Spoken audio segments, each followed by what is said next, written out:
Okay, welcome and thank you for coming this afternoon.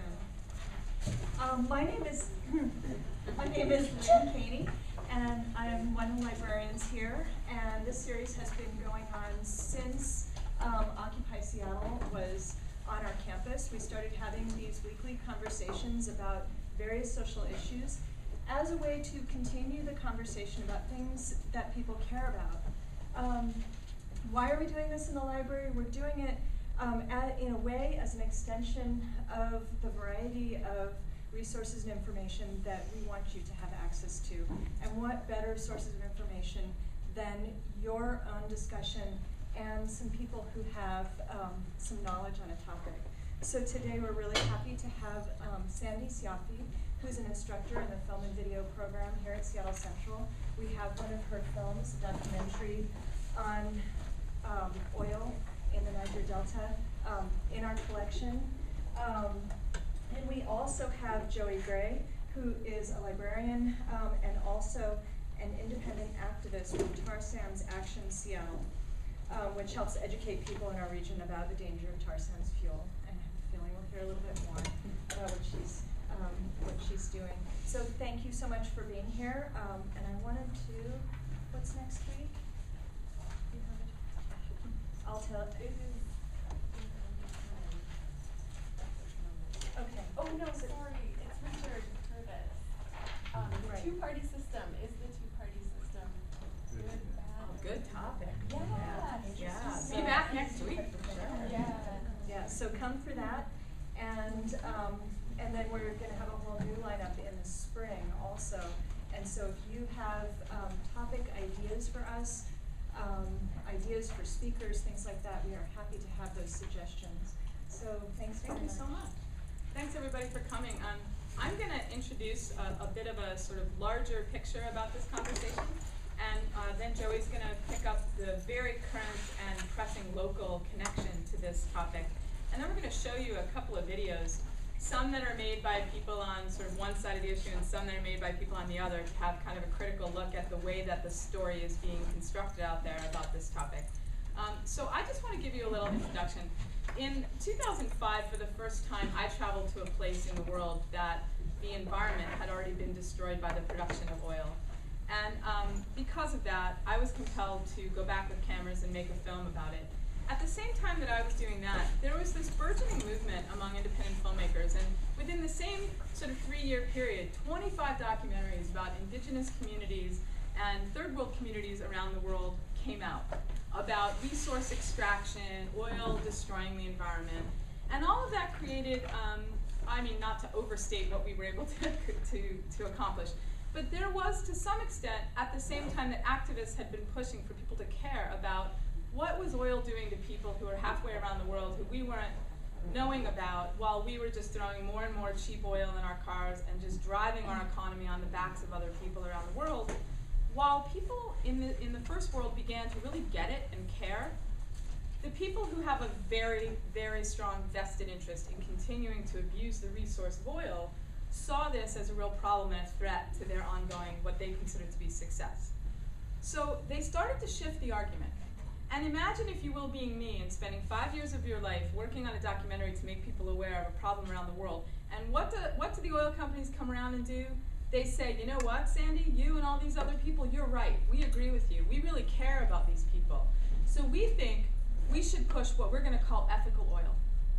We're going to push for producing oil right here in the US and right here in Canada, where we can monitor human rights abuses, where we won't destroy the environment. That's their claims. And so, from my point of view, that's a particularly pernicious move by oil companies to shift the argument. For any of you who don't know, and Joey will go into much greater detail about this, what tar sands refers to, and it's sort of so unbelievable that you have to see it described a couple of times. So we have a couple of good video primers for you about it.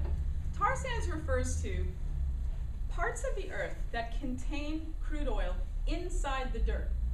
It's in the dirt, it's mixed in. So the process to get oil out of the dirt, I mean, imagine, if you will, that we're so desperate to continue to use oil that we are wringing the planet of the last drops of oil out of the actual ground. And the process to do it is unbelievably damaging to the environment. So you may have heard in the last year about a very big political issue. In fact, it was mentioned in a couple of the presidential debates, which is saying something because not really most real issues got named in the presidential debate, okay? So one of the issues that got talked about was what's being called the Keystone XL pipeline. Did any of you hear about the Keystone XL pipeline? Yeah. Okay. So that refers to a specific project that would bring tar sands oil from Canada down through the Gulf of Mexico to process it. That pipeline has become sort of the poster child of the tar sands debate. But it's not the only pipeline. And many of you may not know that one of the most important ones for us in our environment is a company called the Kinder Morgan pipeline. The company is Kinder Morgan, and it's the Trans Mountain pipeline. And if any of you have ever been up to the beautiful northern end of Banff, it goes all the way from Jasper out to right near Bellingham to what used to be called the Puget Sound but is now called the Salish Sea. Imagine with the record of spills and every other potential disaster, how unbelievable that would be for this entire ecosystem and watershed area. So I'll leave some of those details for Joey. And for any of you who become interested in this topic, there is an incredible wealth of information about why this is so devastating. What I wanted to frame today is there's a fundamental question. I was on a conservative talk show a year ago, and the man who wrote the book Ethical Oil was grilling me. And he gave me the classic question. Okay, so even if I concede that this is bad for the environment, you flew here on an airplane, you use oil, everybody uses oil. So how are you going to stop tar sands or any other oil when we're past what's called peak oil? And what it means to say we're past peak oil is that, you may not know this, because until I made my last documentary, I didn't really understand this myself. The easy oil that's easy to get out of the planet Earth has mostly all been found, and it's already going to be done in probably about a decade. The easy oil. Easy oil from wells that aren't that far down, that aren't that far out to sea, that are also pretty cheap for oil companies to pull the oil out of the ground. That oil is pretty much found and spoken for. The next layer of oil is it drives us to really insane measures which create disasters like the Deepwater Horizon. You guys all remember when the Deepwater Horizon exploded off the coast of Louisiana? That was in 2010. In 2010, what at the time had been the deepest offshore drill, which was more than a mile below the ocean. Got that right? More than a mile below the ocean, and it exploded. So imagine, there was a time that no scientist, no engineer would have imagined attempting to drill at a mile below the ocean. Does anybody know how much water pressure that is, how dangerous that is? How, oh, by the way, if it blows, guess what? It took months and months and months to cap it off. And in that period of time, billions, right? Billions of barrels, I believe. Unimaginable. Unimaginable, huge, a whole lot of oil. You don't want it in the ocean, okay? So that deep water drilling is necessitated by the fact that we only have a certain amount of easy oil. Now we go to deep water oil. Last but not least, what they call unconventional oil. Tar sands falls into the category of unconventional oil. And what's meant by that is you have to go through extraordinary means to get it. So back to the question the conservative talk show host asked me. Okay, let's say I agree with every single reason you're against tar sands. We need it.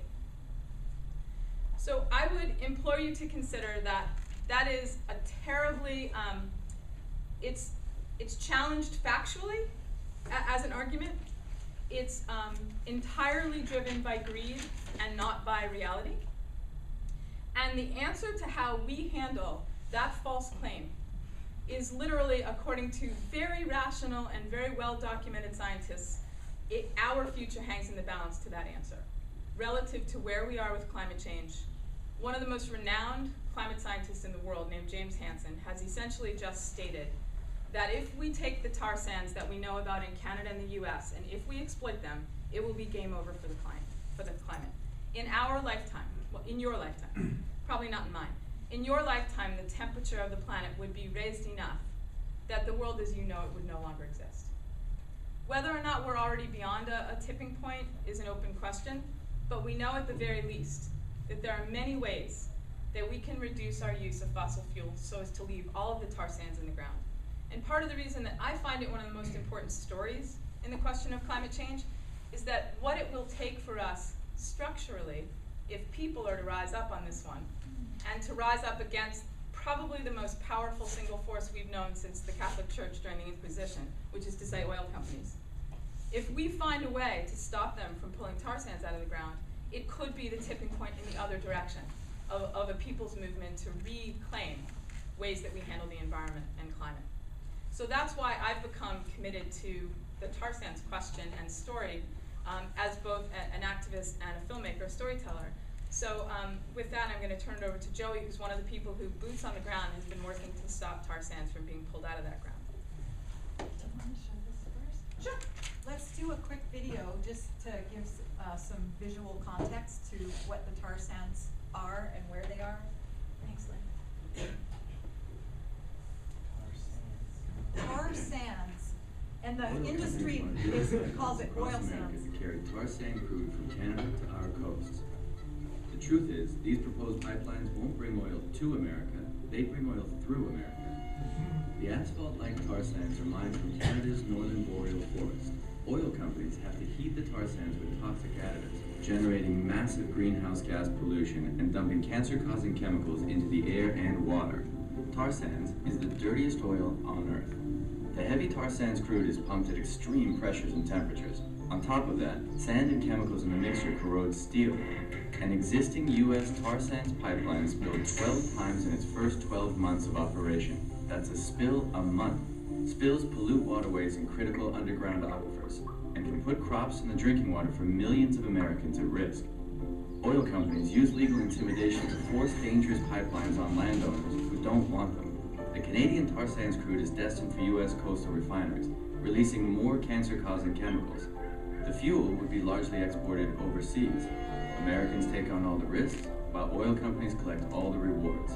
Huge profits that big oil uses to buy more influence in Washington, D.C. Moving America beyond oil isn't that difficult. With smart transportation choices, including vehicles powered by clean, advanced technology, we can achieve real energy independence, long-term national security, and create jobs. We need to draw the line at tar sands. The world's dirtiest oil isn't welcome here.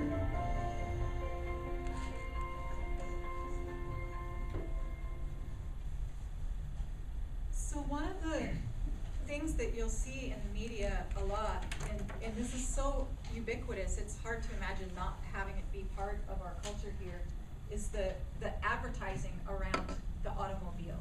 You know, if you're watching any show on TV, any sports event or whatever, you'll see ads that show this gigantic vehicle cruising through nature like it's freedom, right? Can you imagine that? So when we talk about freedom here in America, one of the coolest things that we actually have in that is the freedom to choose. And in this case, it's the freedom to choose how to get around. And for the auto and the oil industry to have defined being American by the cars we drive, it's a marketing scam. And we now are starting to recognize that. You saw at the end of this video, there were trains and there were people walking and there was bicycles and there's all these other transportation alternatives. And so I used to have an international career. I traveled around, I did sports organizing, and so one time I was in Taiwan, and the organizers there did this amazing thing for us. They went, you know when you visit somewhere and you can tell that your hosts have really made an effort to make you feel welcome and to do gracious things. And I realized, even though I don't speak the language at all, that they had gone to great extents to organize all these giant SUVs from friends' parents and things so that they can drive us around. And so I said, I sort of knew what was going on, and I said something like, well, you know, I don't even have a car. And there was this silence. And then somebody was like, but you're American. And so it was my little way of just showing that I can be an American and I can be like legitimate in that way, whatever that meant to them, and that I don't have a car and that I only get around by bicycle, and that when I need to, it's not like being fundamentalist, like I'm never ever gonna drive a car. You know, I'll take a taxi, I'll rent a car, I'll use a car or the car to go or whatever. But that's just an example of the kind of transformational change that we're talking about here. And for us now in America to be able to look at civic infrastructure and to imagine someone living successfully and happily, and to be able to get from here to their parents' house and to other cities and to take fossil-free adventures and to really have fun with that and to be part of community with that without a car being central to it. Just imagine that. So the reason I mention that now is because part of the argument for the tar sands and for big dirty oil, no matter where it's coming from, is you're using it, you need it, and we don't need to need it at all. And we're the generation that is starting to show that. So I got involved with campaigning against the tar sands when about a year and a half ago, enough people had finally had it. The environmental groups who were established in nonprofit organizations had been working as hard as they can in every way they know how to try to get the politicians to do the right thing. And the politicians on the other side are so influenced by big money that they need a more powerful force to come to them and say, look, we really, really, really don't want this stuff.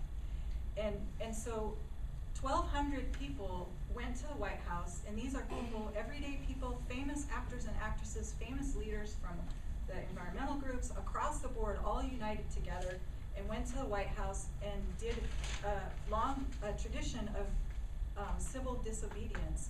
And they got arrested in front of the White House to make a point that said, we're willing to put our bodies on the line.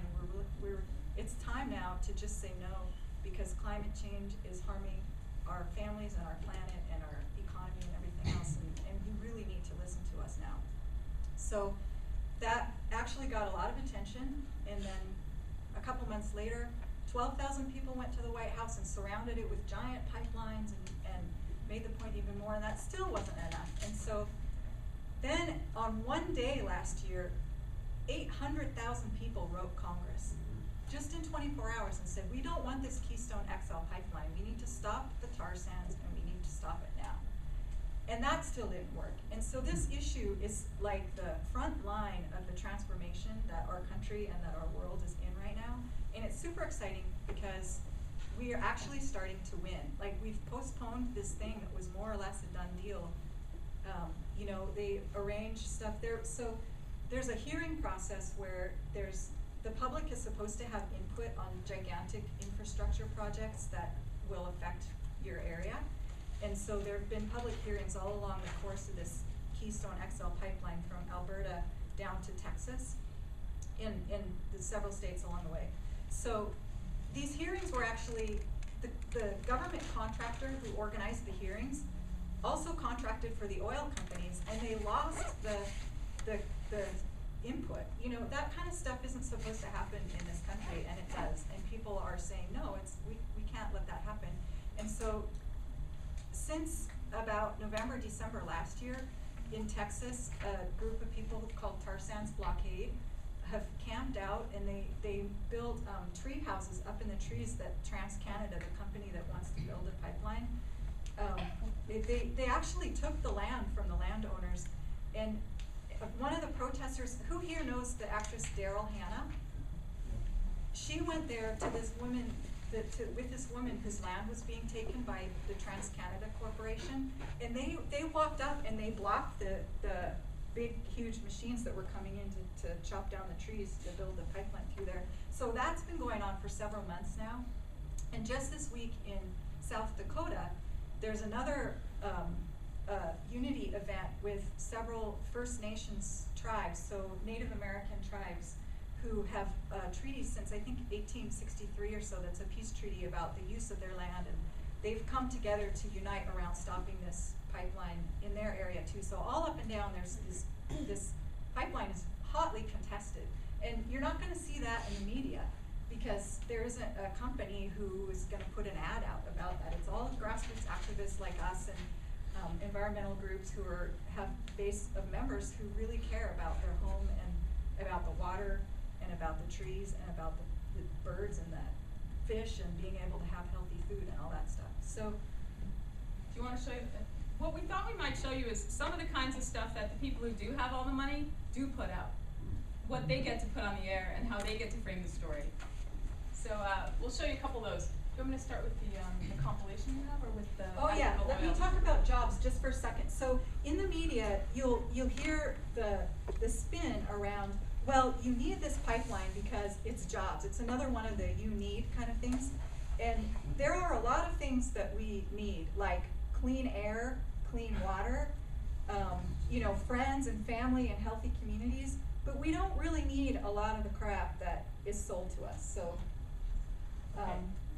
the jobs can be, if we need to have jobs, they can be with renewable energy, they can be with farms, they can be with local things. They don't have to be with these gigantic oil companies. And I'll just add to what Joey just said. There's been now for over 30 years a very intentional manipulation of this idea that anyone who cares about jobs and working class people can't also care about the environment. There's been a very well done, unfortunately, and very effective storytelling on the other side that says, if you're an environmentalist, you're probably an elitist white person who drives a Prius who really doesn't care that somebody needs to work on the docks. So how did they get away with that? It started with something that was called the spotted owl debate. And there were loggers who were up against the fact that some people decided, we're killing all of these spotted owls. They're endangered species that are getting killed because of the amount of logging that we're doing. And it actually happened to be true on the ground that many logging families from way back and many environmentalists actually had interests that were aligned. The interests are to have a long-term forest that's healthy. That's actually in every one of those parties' interests. But there was a very effective and intentional manipulation to pit those parties against each other. There was a bit of a resolution after the spotted owl debate, and there was protection for spotted owls and reforestation agreements that happened. Then, when it came to things like the last, let's say 4 years or so, you have to ask yourself, if you create a worldwide international economic crisis, in whose interest is that worldwide economic crisis? On multiple levels.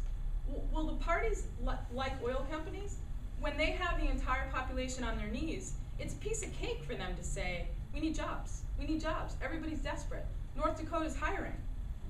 And so what if those jobs will actually, in the long run, ask yourself, if jobs were so good for West Virginia because of the way they've raped and pillaged the earth for coal, wouldn't West Virginia look better than, in many cases, having the poorest counties in the country? Resource extraction jobs don't benefit the community in the long run. It's always a lie. And it's not true that if you're an environmentalist, you don't care about jobs. The fact of the matter is that most people who are working on long-term solutions for the environment are the same people who are working on long-term and humane ways to have the environment and an economy that is humane work together. Those people are one and the same. But that lie goes on. So keep that in mind when you're watching some of the propaganda we're going to show you.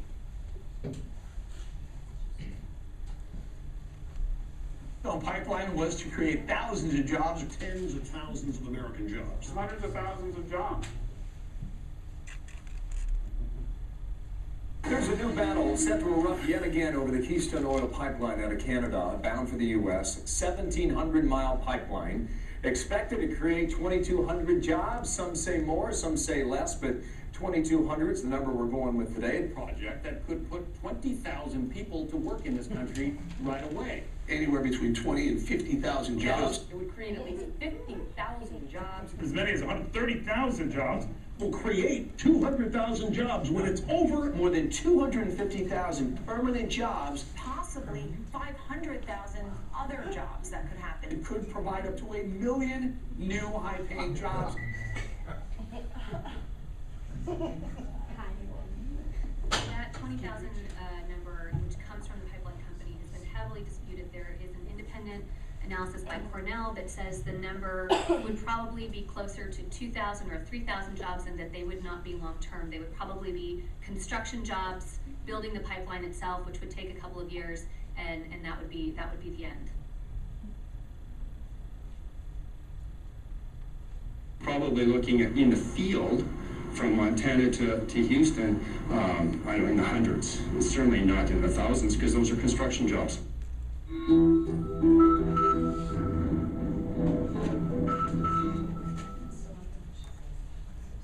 And then this is, back to my earlier point about ethical oil. Here we go.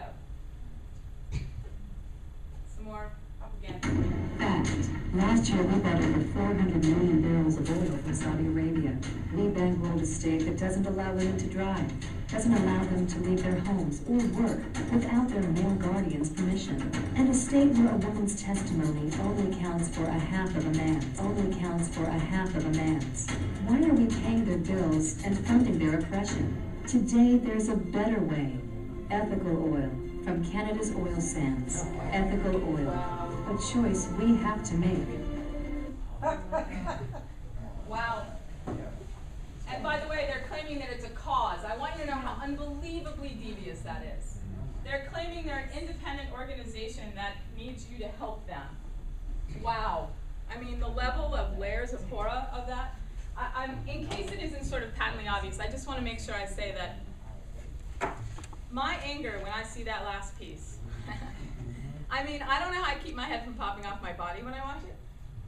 The use of suddenly these people care about the rights of women in another culture, and that somehow this, the invocation of our fear-mongering over foreign oil, which is essentially said with this kind of accent like foreign oil, and it is meant to invoke a level of racism.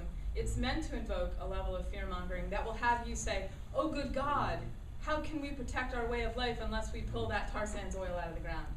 It's just so terrible on so many levels. So I just wanted to make sure you saw that really is where they're going with the argument these days. That plus the jobs argument has become very difficult for many politicians to overcome, even when they know damn well how they should vote on this. That's really, not to mention that they are completely in the pocket of big oil. So that combination is tough. And now, at the same time that they're putting out this drivel, is across Canada, how many people here have heard the term First Nations? It's a name for, it's a Canadian word for Native American, the Indian tribes, I mean, it's misnamed saying Indian, but that's what it's been throughout history, or since the recent history in North America. But First Nations are legally protected with sovereign rights across Canada in each of these smaller areas that they've been able to keep that don't represent their original home areas. And I'm not an expert in exactly what all the legalities around that are, but I do know that some of these places are the worst human conditions, the worst living conditions in North America, and that people are discriminated against in terrible ways, and that there's this amazing movement right now that just started across Canada called Idle No More, which means we're not gonna take it anymore. We're standing up for our rights. The groups have come out with traditional drum prayers and traditional legal explanations of the legal system that will protect the land, and they're going into the malls. They're going. One of the tribal chiefs, Teresa Spence, is having a hunger strike that she just ended today, but it's been, I think, 6 weeks she's been on a hunger strike on this little island right outside the Canadian capital, and her group, it's such a long story, I won't go there, but basically she's been an icon of this movement, and there's a grassroots movement, and there's the leadership of it, and everybody is coming together and saying, we need to stop the oppression of the Native American people in Canada. And a lot of movement is happening with that right now, and it's being this kind of ad is being exposed as the lie that it is. So that's my point. So I want to add just a couple more things, and then we have additional things we could show you and action steps we want to tell you about, but we want to open it up to make sure that we're answering your questions and having a healthy discussion with the second half of the time here. So just a couple things we haven't said I want to make sure we do. The information, the science on why tar sands are so particularly damaging, the information now is out there, and through Lynn, we can send you links of all, if you become interested and you want to read all the science on this, but I want to give you a broad brush stroke of something.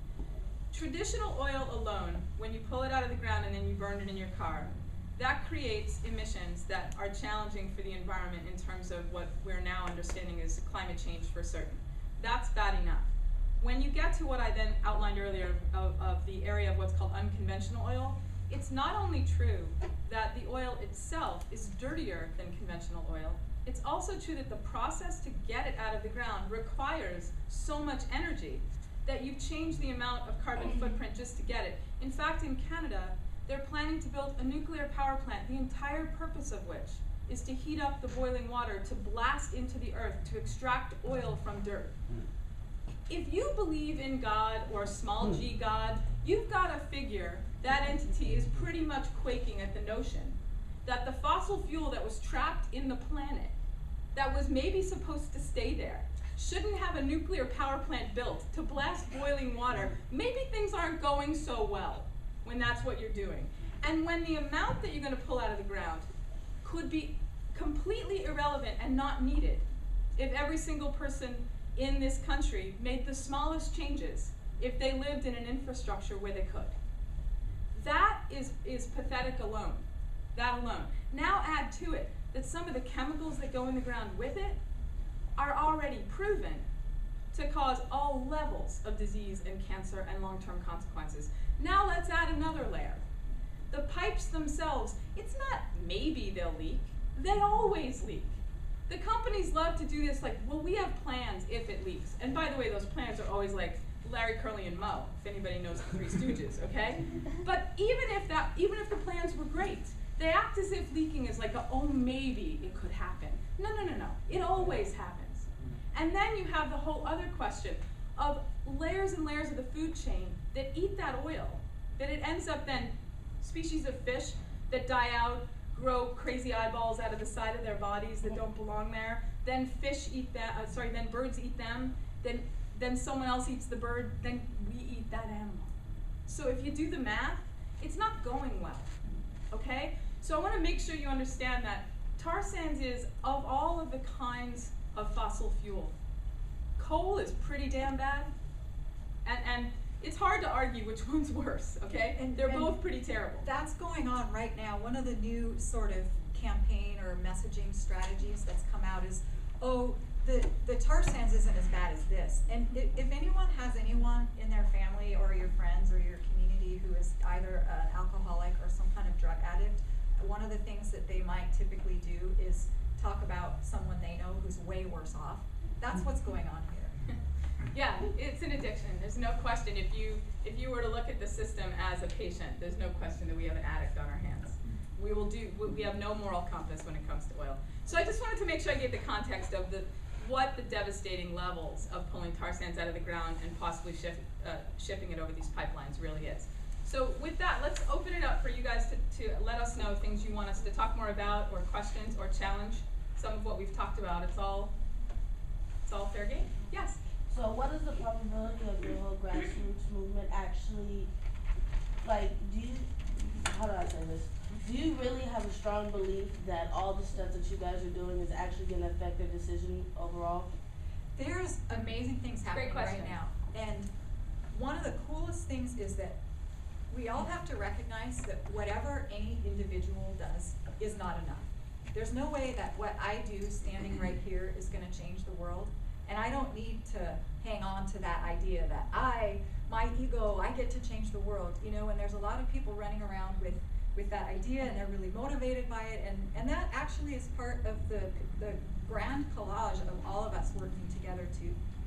But together, yes, absolutely. And one sign of the change that we're already having is that the corporations it's basically about money. They look at this tar sands and they knew it was there since about the 1940s, and it's always been sort of too expensive to get because of where the global oil prices have been. And with the prices rising, then it suddenly becomes worth it in that sense to go to these great extremes to extract it. And so what's happening now is that because of all this activism at every point along the way, and people's awareness that what used to be the fish downstream from these tar sands, it was the biggest world record-breaking fish, are now coming out with giant tumors on them, and the world is watching that and outraged and doesn't want to participate anymore. And it's actually having an effect on the price. It's lowering the price because they have too much there, and they're just desperate to get it out through pipelines coming down to our waters, across British Columbia, down to Texas, and even all the way out to Maine. So, in other words, yes, the activism is absolutely making a difference. I want to add to that three quick things. One, I once was in Senator Cantwell's office talking to her about U.S. military intervention in Nigeria, and a concern that we were unnecessarily militarizing a situation that could be handled diplomatically. And what she said to me that has never gotten out of my head is, she essentially said, look, that issue's not on anyone's radar screen, so your job is to go make the water hotter for me. Push me. So let's not assume always that, you know, the people above us simply lead, because they really need us to force them. Many of them actually know full well what the right thing to do is, but they're in an infrastructure where they need a groundswell of people. And people who are politicians aren't the only people who have power over this.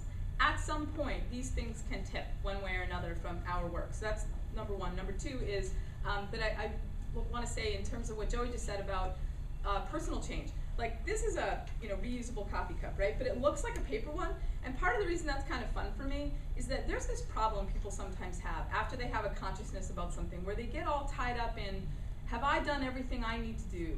And they self sort of bash about whether or not they are at all a hypocrite. And I want to just caution you, making personal changes is great, and I encourage it, right? But on the other hand, remembering that your work and your authenticity in the larger picture, in the collective, is that much more important. I think it's kind of an American cultural problem that we've been sold on the idea that everything's an individual consumer choice, not as much as it is a come together as a community and make change. So I think they're both important. And last but not least, I once had a great speaker said this thing that, it never got out of my head. That sometimes when you know something is pure evil, you can't just fight it because strategically you believe you're gonna win. You have to fight it because you must. Because you just know with every fiber of your being it's wrong. So even in your lifetime, if it doesn't change, it was still worth the fight. And I mean, I'll never forget it. Yes? One here first. I'm sorry. I was just gonna ask, with Tarzan, they want to produce oil. Do they think they are able to export that oil, or are they only producing it so that U.S. citizens use it? Because that's a marketing. Yeah, Great the question. marketing angle on that is that we need it, we being North American consumers. And what the Sierra Club video showed is the tankers that are going out, and they're in the, it's a great example of the trying to find you know, a think tank, a public relations think tank will try to figure out what the people care about, and then they'll go, it's jobs, or it's like oil prices or whatever, when really what we care about is our overall household budget. And if transportation is taking up a lot of that, maybe car ownership is the issue rather than the actual gas price. Like, if you're really looking at reducing your household budget. So the global market is where that's going. With, you know, if it's going out from Texas, then it's, you know, maybe going to Europe or out to Asia, and if it's coming out on the Pacific coast, it's definitely headed to China or Korea or Japan or whatever. So it's just an argument to try to get the American public to say okay to these things, and then later it won't be for us anyway. And they push and pull that lie either way. So we don't know for certain right now where that oil would be used, but one thing I can tell you for sure is we do know that the planet is small enough that wherever it's burned, it will burn all of us. So it goes in the air, you know, it's an air spill wherever it's all it one ends up. planet, and there's so much proof of how small the planet gets all the time. And just to dispel one other myth, there's this myth, oh, the Chinese, they're using energy blindly and they're gonna be the death of us.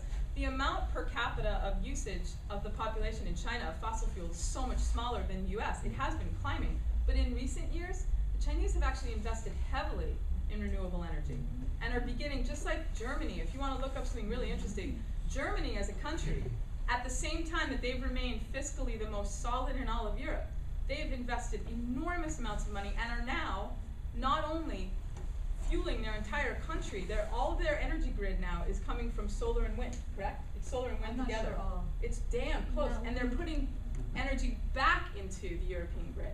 They're actually selling energy back in. So look it up to fact check me about that. But I read an article maybe 2 days ago about, I mean, it is over the moon. We are one of the most pathetic punch for punch countries in terms of investing in renewable energy. Yeah. Sorry, Kimberly, I think was first. Yeah, I mean, Sandy, this question is for you. I think sometimes it's hard for the average American citizen to wrap their head around this. Would you be able to really connect this to the defunding of higher education and how the right-wing agenda is influencing a lot of this, and how a lot of this is actually trickling down to students right now, and the programs that you get to go to, where they get to go to school, if they get to go to school, and just the complete defunding of public education? I'd love to. Go ahead. I'll sit down for this. I would love to take an hour to do it, but to do it in an amount of time that's appropriate to ask people to listen to, let's just connect the dots like this, okay? If you were to look at the data over the same years that fossil fuel companies gave more and more of their lobbying dollars, not only on the national level, but also on the state level. And if you look at that period of time of the amount of taxes they didn't pay, the amount of subsidies they did receive, and then you start at about 1990, and look at the percentage of public higher education dollars that came from state and federal governments, and look at where it is today, and look at how that means that for students who are not moneyed or privileged, they either have to be in unthinkable debt to go to school, or they can't afford to go to school at all. And many of those programs and colleges have had to privatize and count on the kindness of companies like oil companies. And slowly but surely, this extremely secretive and pernicious plan goes on where the content of those courses themselves, even though the faculty continue to have autonomy, there's a strange push toward things that will work in the quote-unquote marketplace. And there's a push toward the idea that the only kind of education that the state should fund is the kind that will directly create a job skill. But a job skill as narrowly prescribed as something that would actually be someone being a cog in a system, not a lifelong learning track where that person would have power over their environment and their community to be questioning things like the Keystone pipeline and working in a whole systems way to make change. That kind of education, whether intentionally or slowly unintentionally, has been deemed something that the public wouldn't fund, while at the same time, make no mistake, the public is funding oil companies. So I'll start there, okay? Those things are not a mistake. So at the same time that all of you are getting squeezed like this, and programs that teach certain kinds of free thinking and liberal arts communications are the ones that are shown to not be a job skill are happening, it's not a mistake. That correlation is not a mistake. So I would say that. I think there was another hand here and then another here. Yes. How do you both feel, in referring to China, how do you both feel about the current issue in the media right now about the smog that's going on over there? Due to, from the resources that I've looked at, so I actually did a presentation on that today, the resources that they're using, such as coal and over-industrialization, and do you think globalization, how big does globalization play a part in it? Do you want to jump in on that No, answer? go. Because I'm after sure you have a terrific. I'll come after you. Okay, I wanted to just say one thing that's very locally important. The other big local climate and fossil fuel question for Seattle is that there is a very large proposed coal train operation that would bring a ton of coal from what's called Coal Strip, Montana, through the west and out through both Bellingham and Longview. But that train would go through Seattle every 20 minutes, all day, with uncovered cars of coal. And just ask yourself if it's going to go through the most expensive neighborhoods where there are $3 million homes. Ask who's going to pay the price of the coal train both here and elsewhere. And then ask yourself when it's going to get shipped to China so that there can be cheap energy, so that there can be computer clouds that hold on to my family photos, or so that I can have a cheaper iPhone. Then you have to ask yourself how the downstream consequences of globalization also make us so disconnected from the relationship of our choices to who it hurts. So the majority of the excessive burning of fossil fuel in China, as I understand it, is actually not for the Chinese population. It's mostly to produce goods and services for us. That's how I understand what's happening.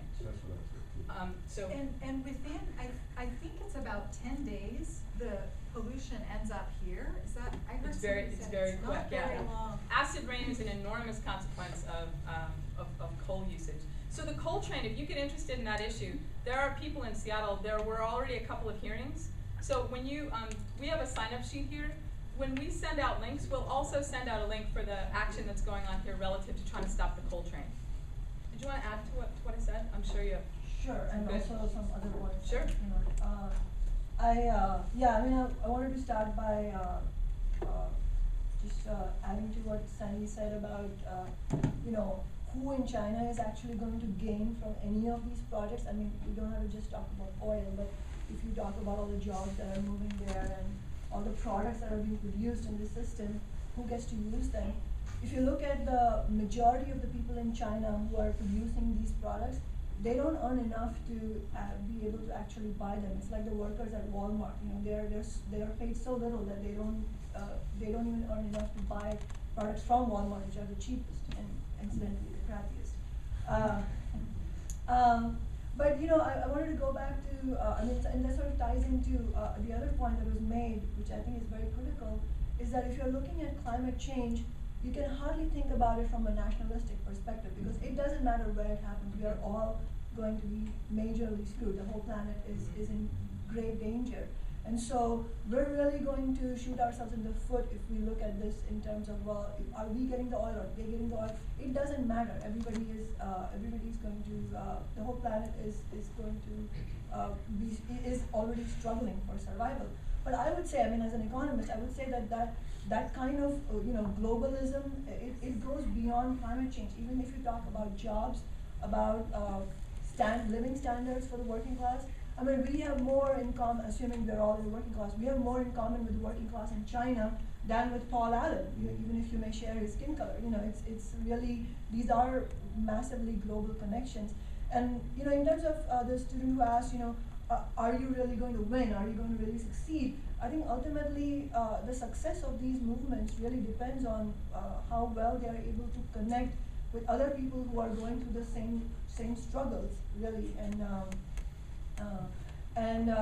I mean, there are all kinds of very successful tactics, you know, in terms of actual movement. In movements, really, individual protest movements can succeed if they use really effective tactics and strategies like nonviolent civil disobedience, you know.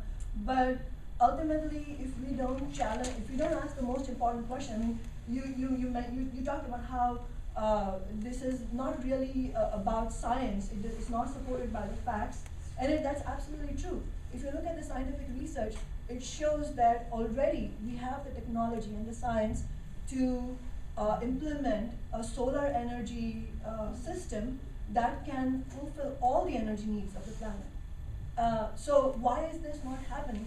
And you know, the word greed was mentioned, but as an economist, I would call it profits. This is really a system that is not, the goal of the system is not to make sure that everybody has a decent standard of living and the planet is protected. The goal of the system is to make profits for the billionaires. And that's why they're driven by this insane agenda that makes no sense to any of us. I mean, in the course of 15 minutes, we all know that this doesn't make sense. But are we saying that they're all so stupid that they don't understand it? They do, as you said, they correctly understand it. But they don't have any incentive to really make a change. And they have no incentive to admit openly that yes, there is science that shows that fossil fuels are absolutely unnecessary. And I'm sorry I'm going on, but just one last point I wanted to make was, you know, your next topic next week is, you know, two-party system. I think we should connect it to politics, because seriously, I mean, I'm glad Sandy mentioned the coal terminal, because I was going to mention it myself. I mean, if you look at the public opposition to the coal terminal, it's almost unanimous. I haven't met a single person anywhere, and I've talked to a lot of people as an activist myself, and everybody is clear about it. But the reason it's still on the agenda is because, you know, the powers that be, as you said, are in bed with the big corporations, and oil corporations just happen to be, the most powerful among all corporations. And what that sort of in bed with looks like is so deeply institutionalized, we can't allow ourselves to become hopeless because one battle is lost. Every single battle, and I hate to use those terms because it's actually an act of love to say, I care about the forests here and I care about keeping this neighborhood safe and happy and productive for generations, rather than just thinking, oh, I can't get a job here, I'm going to leave and go somewhere else. You know, the connection to our place is part of the love that's driving this. But in terms of wins and losses, that the idea that oh, they won, that's going to happen again and again, it's changing now. We've got people, you know, clearly all over the world, really interconnected, working together in super strong solidarity. And one of the lies, another one of the lies that I'm sure that many of you are really aware of, and I've lived in a couple different countries, and I've lived there long enough to learn the language and to be among people who are there in with my relatives or with friends or whatever. And I've learned about how people around the world talk about Americans when Americans aren't there. And this idea that we all are the problem is, you know, the stats show that Americans are using way more resources and all that, and those stats are true. But if you look at who is actually driving like the bulk of that, it's the 1% or whatever, you know, wherever those percents are, and that there's people like everyone in this room who hopefully really cares and is trying to make changes in your personal life and in your family, and to help younger people in families to make better and better decisions, and not to buy into that idea that just to be American you have to be wasteful. That's a story that benefits these companies, and it's not true in my case. And I know I'm not the only one, and part of that story is to make me feel isolated, like if I don't have a car and if I only live in less than 400 square feet, then am I not American? That's the story that should be told about Americans who really care. So I think we maybe have time for one more question. Is there? Well, maybe we'll try two. Yes. I'm just wondering if this has already started, if this is already going on, the whole pipeline thing and the sand. Tar sands. Oh yeah. There's a great documentary that hopefully the library will get here. It's titled H2 Oil. And it's a terrific look at Canadian tar sands and the history of it. So yes, it's already in swing. Some of the pipeline already exists. What they're proposing though is a fairly massive ramping up and new version of it. So part of the point here is to stop this, what would be sort of, if I'm not mistaken, it's a quadrupling.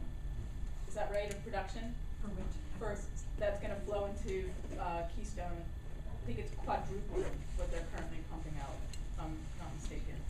But that number is somewhere. So the point is it's a massive ramping up of what they're doing, and that's why this is where a lot of people are trying to draw a line. And the other reason, to get to a point that Shama made, the other reason a lot of people care about this fight is that it brings people from Canada and the US together in an international struggle and beginning to make connections of peoples around the world. A really, just a powerful, I hope, uplifting story that I saw happen. People on the west coast of Ireland, outside, a little north of Galway, were fighting, teeny tiny fishing village, fighting Shell Oil to stop them from putting a pipeline from their side of the Atlantic Ocean all the way over to the British Isles. And it's called Rossport. If you want to look up, there's these men who went to jail. They're called the Rossport Five. And I happened to meet them because my film was showing at the Galway Film Festival, and they came to speak after to talk about how they invoked the spirit of Ken Saro-Wiwa, who had been assassinated in Nigeria, in their struggle. And they wanted to internationalize the understanding of what people in small villages around the world are up against when they're fighting Shell. And they started the Shell is Hell campaign. Never underestimate the power of shaming a corporation. Do not feel small. These people are above and beyond everything else. They are the Goliath in David and Goliath. Don't forget that story and the moral of that story. They've become so rapacious, so behemoth, that they're actually really vulnerable in many ways. Don't give them more power than they deserve, okay? Don't forget that. I just wonder if you had in a word or two where legislation on the federal level is governing Keystone. Absolutely. So there is a huge day of action on February 17th because President Obama has not, now that he's back in office, he has not yet said whether or not he will approve the U.S. part of allowing the Keystone XL pipeline. There's an organization, if you don't know them yet, 350.org. The number 350.org, originally started by one of my favorite writers in the world, Bill McKibben. If you don't know him, read everything he's written. It will change your life, and then you'll be screwed. You'll be like me. Your whole life will have to be about this if you read Bill McKibben. He's so beautiful, you can't even take it. So 350.org is organizing this day of action in DC, but some people, I believe, are going to organize some stuff so you don't have to get on an airplane or be wealthy to show that you care about that. So if you sign up here, we'll tell you about the connection, because that legislation is a big part of whether or not the approval goes through for that pipeline. And then there's stuff about Kinder Morgan going on as well that we can keep you up to date about. I think we have that. Well, I just want to say a couple things. Sometimes we go over time, and then today, Sandy has I have to go, run but Joey can stay for a minute. Yeah, so if you want to stick around with Joey and talk a little bit, that is perfectly fine. We invite that. I also want to let you know that the library has a lot of resources on our shelves, including most, if not all, the books by Bill McKibben that Sandy just mentioned. And there's been a ton of publishing in the last few years on oil on both sides of the issue, and we picked a selection of the things that we have in our encyclopedias as well as books that you can check out. Oil 101. Oh my God, that's awesome. And this is awesome. Beyond Oil is awesome. And if you want to read the other side, read a book titled Ethical Oil. Read it. If you want to know what they're saying, read Ethical Oil. Yep. So the other things are that this whole discussion series started out pretty informal. So we're slowly formalizing that. And part of that is that we will have a web page put up for each of the talks with some resources and information related to it, and that's a place where we can put links to the videos you saw today and to other And we videos have more that they we didn't recommend. show. There's a terrific TED Talk we want you to see as well, so I'll send you all those. Fabulous. So you can go back and look at that. You can also watch a video of this program or forward it to your friends. We are posting it on our YouTube channel, and we post links on Facebook. So there's a lot. And you can also find the videos on the cultural events page. All right. So you have multiple places to look, and I've got some good ideas for future topics, including some things about globalization, funding of education, and that sort of thing. So, yes, Thank you so for much, coming. everybody. Really appreciate it.